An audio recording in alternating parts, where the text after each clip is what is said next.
إن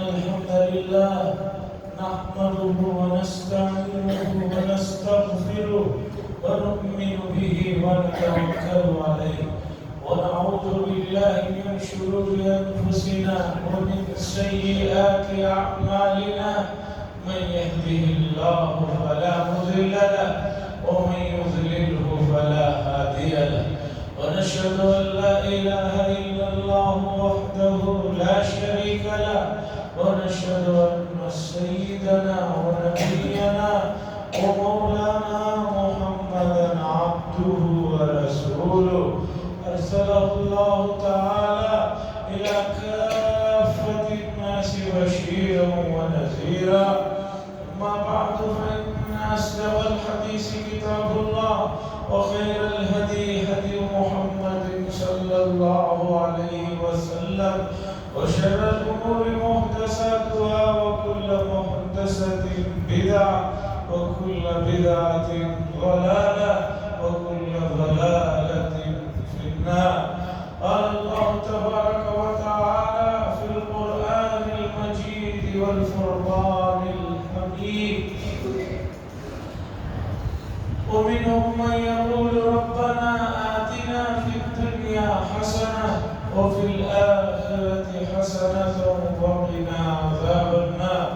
وقال صلى الله عليه وسلم لا يؤمن أحدكم حتى يكون هواه تبعا لما جئت به أو كما قال صلى الله عليه وسلم. عزیزان محترم، یہ ذوالحجہ کا آخری جمعہ 1444 ہجری ہے، اس کا آخری مہینہ ہے اور اس کی آخری جمعہ. یقیناً آنے والی جمعہ نئے سال کی ماہ محرم الحرام کی پہلی جمعہ ہو. جس طرح یہ سال ختم ہوا ہے، ہو رہا ہے، مہینہ ختم ہو رہا ہے، اسی طرح یہ زندگی بھی ختم ہونے والی ہے اور یہ دنیا بھی ختم ہونے والی ہے. یہ دنیا نہ ہمیشہ سے تھی نہ ہمیشہ رہے، اور نہ کوئی انسان ہمیشہ سے ہے نہ ہمیشہ رہے. جو بھی آیا ہے اسے ایک دن یہاں سے رخصت ہونا ہے. یہ ایک ایسی اٹل حقیقت ہے، اس سے کسی کو انکار نہیں. مسلمان کو، غیر مسلم کو، انڈین کو، غیر انڈین کو، پڑھے لکھے کو، غیر پڑھے لکھے کو، گاؤں والے کو، شہر والے کو، سب کو معلوم ہے کہ دنیا ہمیشہ کسی کا ساتھ نہیں رہی ہے. قرآن نے فرمایا وَمَا جَعَلْنَا لِبَشَرٍ مِّن قَبْلِكَ الْخُلْدَ أَفَإِن مِتَّ فَهُمُ الْخَالِدُونَ. اے نبی صلی اللہ علیہ وسلم، اپنے آپ سے پہلے بھی کسی کو یہاں پر دوام اور ہمیشگی نہیں عطا فرمائی ہے. اگر وہ انتقال ہوئے، آپ بھی انتقال ہونے والے ہیں. إِنَّكَ مَيِّتٌ وَإِنَّهُمْ مَيِّتُونَ. وقال تعالی كل نفس ذائقة الموت. ہر موت کو مزہ، ہر نفس کو موت کا مزہ چکھنا ہے. یہ ایک اٹل حقیقت ہے، اس سے کسی کو انکار نہیں. سوال یہ ہے جب موت برحق ہے اور انسان جس طرح ایک دن ختم ہوگا اسی طرح یہ دنیا بھی ختم ہونے والی ہے. قیامت برحق ہے، وہ آنے والی ہے. قرآن مجید میں قیامت کے سلسلے میں واضح احکامات اور واضح چیزیں موجود ہیں. قیامت کے لیے بہت الفاظ قرآن نے بیان کیے، اور حدیث میں آتا ہے کہ قیامت آئے گی اور اتنے اچانک آئے گی کہ آدمی سنبھلنے بھی نہیں پائے. حدیث میں ہے کہ دو آدمی آپس میں کپڑا خرید رہے ہوں گے، ایک بیچ رہا ہوگا، ایک خرید رہا ہوگا. ابھی وہ خریدنے والا پیسے بھی نہیں دیا ہوا ہوگا، قیامت طاری ہو جائے گی. حدیث میں ہے اچانک آئے گی قیامت. ایک آدمی اپنی اونٹنی سے دودھ دھو رہا ہوگا، وہ دودھ دھونے کے بعد اسے پینے کی بھی نوبت نہیں آئے گی، قیامت تاری ہو جائے گی۔ تو بہرحال قرآن مجید نے بتایا کہ دنیا میں دو طرح کے لوگ ہیں۔ ایک لوگ وہ ہیں جو صرف دنیا مانگ رہے ہیں، ربنا آتنا فی الدنیا وما لہ فی الآخرۃ من خلاق۔ جو آدمی کہتا ہے کہ اللہ مجھے دنیا دے، مجھے دنیا عطا فرما، اللہ فرماتے ہیں ہم اسے دنیا دے دیتے ہیں اور آخرت میں اس کا کوئی حصہ نہیں۔ من كان يريد ثواب الدنيا فإن الله ثواب الدنيا والآخرة ومن كان يريد ثواب الآخرة، کہ جو شخص دنیا چاہتا ہے اسے ہم دنیا دے دیتے ہیں جتنی اس کے مقدر میں ہے، آخرت میں اس کا کوئی حصہ نہیں۔ اور جو آدمی آخرت چاہتا ہے ہم اسے آخرت بھی دیتے ہیں اور دنیا بھی عطا کرتا ہے۔ کوئی آدمی پانی مانگے تو پانی کا گلاسی میں آئے گا، جگ میں آئے گا۔ صرف خالی جگ مانگے تو ہو سکتا ہے صرف خالی جگ ہی ملے، اس میں پینے کی کوئی چیز نہ ملے۔ تو آخرت جو آدمی مانگتا ہے اللہ فرماتے ہیں ہم اس آخرت تو دیں گے ہی، اس کے بدلے میں اسے بہترین دنیا بھی عطا فرمائیں۔ قرآن مجید کی سورہ بقرہ کی جو آیت میں نے تلاوت فرمائی اس میں اللہ یہی فرماتے ہیں، ان بندوں کی تعریف کرتے ہیں، ان کو بتاتے ہیں کہ یہ لوگ اچھے لوگ ہیں۔ من یقول ربنا آتنا فی الدنیا حسنہ، جو کہتے ہیں کہ بہترین دنیا عطا فرما اور آخرت بھی بہترین عطا فرما، اور اے اللہ ہمیں جہنم کے عذاب سے ہماری حفاظت فرما۔ عزیزان گرامی، دنیا آزمائش کا گھر ہے، یہاں آزمائشیں اور امتحان ہوتے رہتے ہیں، اور دنیا نے یہ بھی دیکھا ہے، دنیا کا یہ بھی قانون ہے، دنیا کی یہ بھی ایک حقیقت ہے، جو چیز مفت میں ملتی ہے، جو چیز بغیر محنت کے ملتی ہے، بغیر جد و جہد کے ملتی ہے، اس کی قدر نہیں۔ ہمارے سامنے تاریخ کی بے شمار مثالیں ہمارے ملک کی موجود ہے۔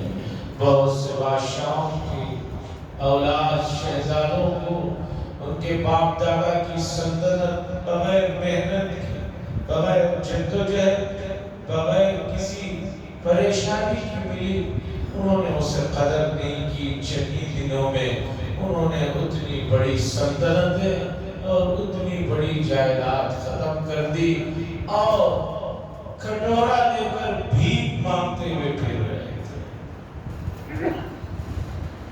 تو پتہ چلا کہ اللہ کے قوانین میں یہ قانون بھی ہے، یہ نیچرل بات ہے کہ جو چیز مفت میں ملتی ہے، بغیر محنت کے ملتی ہے، اس کی قدر نہیں۔ اب دیکھنا یہ ہے کہ اس وقت کون سی چیز ہے جو سب سے زیادہ قیمتی ہے، کہ جس کی بہت زیادہ اہمیت ہے۔ تو ہم دیکھتے ہیں دنیا میں ہر آدمی کی نظر میں اس کے اپنی پسند کے مطابق ایک چیز قیمتی ہوتی ہے۔ کسی آدمی کے لیے شادی سب سے قیمتی تحفہ ہوتا ہے کہ دل میں بیٹھا ہوا ہے کہ فلاں جگہ فلاں گھر میں میرا نکاح ہو جائے تو میرے لیے سب سے قیمتی شے ہے۔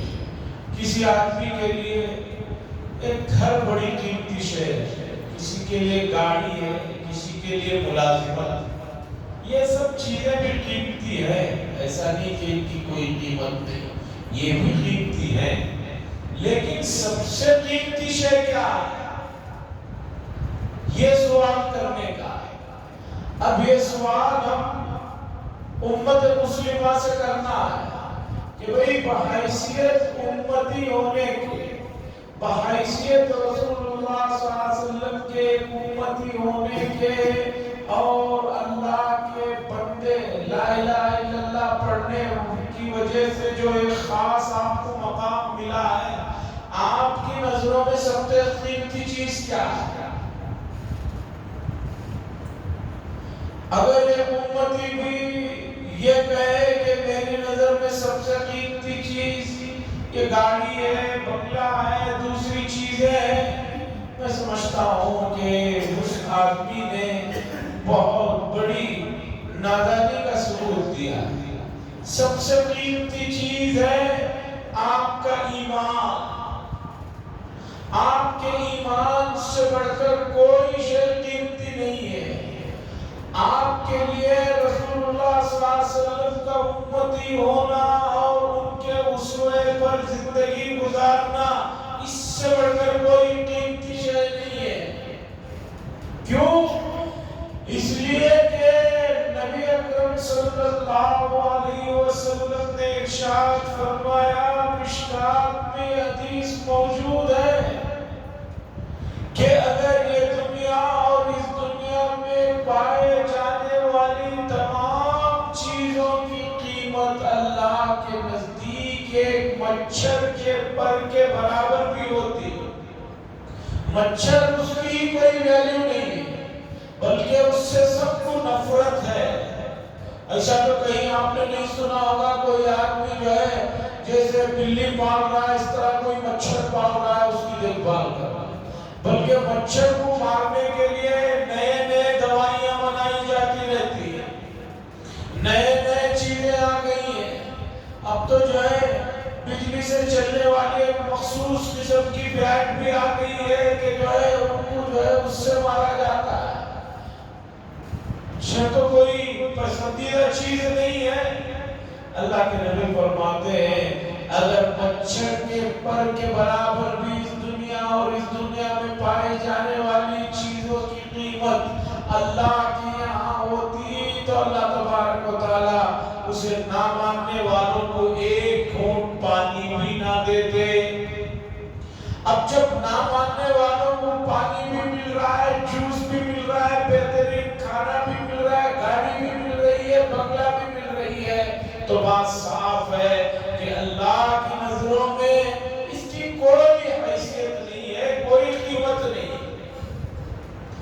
تو ایک انسان کے لیے خاص طور پر جو اللہ اور اس کے رسول پر ایمان رکھتا ہے، اس کے لیے اس کا ایمان سب سے زیادہ قیمتی ہے۔ اتنا قیمتی ہے کہ ابلیس جو ہم لوگوں کا ازلی دشمن ہے، اولاد آدم کا جو دشمن ہے، وہ سب سے زیادہ اسی تگ و دور میں ہے، اسی فکر میں ہے، اسی کام میں لگا ہوا ہے کہ ایک مومن کو ایمان سے جو ہے وہ ہٹا دے۔ گناہ پر اکتفا کرتا نہیں ہے، وہ آخر وقت تک مومن کو ایمان سے ہٹانے کی کوشش میں لگا ہوا رہتا ہے کہ کسی طرح اس کا انتقال ایمان کے علاوہ حالت میں ہو جائے تو یہ ہمیشہ کے لیے جہنم میں چلا جائے، اور اس کے لیے مسلسل کوششیں کرتا رہتا ہے، مسلسل جدوجہد میں لگا رہتا ہے۔ حضرت امام محمد ابن حنبل رحمہ اللہ کا واقعہ ہے، یہ بہت بڑے امام ہیں، بہت بڑے محدث ہیں، اور انہوں نے خلق قرآن کے مسئلے میں بڑی آزمائش سے ان کا گزر ہوا ہے، ان کو بہت زیادہ تکلیفیں اور اذیتیں دی گئی ہیں۔ ایسے بڑے امام کا واقعہ ہے کہ ان کا جب انتقال ہو رہا تھا تو آخر وقت نزا کا جو وقت شروع ہوتا ہے، طبیعت آخر میں جب بگڑنی شروع ہوتی ہے تو شاگرد بیٹھے ہوئے کلمے کی تلقین فرما رہے تھے، لا الہ الا اللہ، لا الہ الا اللہ۔ حدیث میں ہے کہ جو آدمی آخری مرحلے میں پہنچ جائے اس کے سامنے بیٹھ کر صرف کلمہ پڑھو، آہستہ آہستہ سکون سے تسلی سے کلمہ پڑھو، یاسین پڑھو، سورہ بقرہ پڑھو، اور اسے پڑھنے کے لیے مت کہو لا الہ الا اللہ تم بھی پڑھو، تم بھی پڑھو، ایسا مت کرو۔ کیوں؟ وہ بڑی شدت میں، بڑی آزمائش اور تکلیف کے مرحلے میں گزر رہا ہے۔ اگر تم نے اس سے کہا کلمہ پڑھو،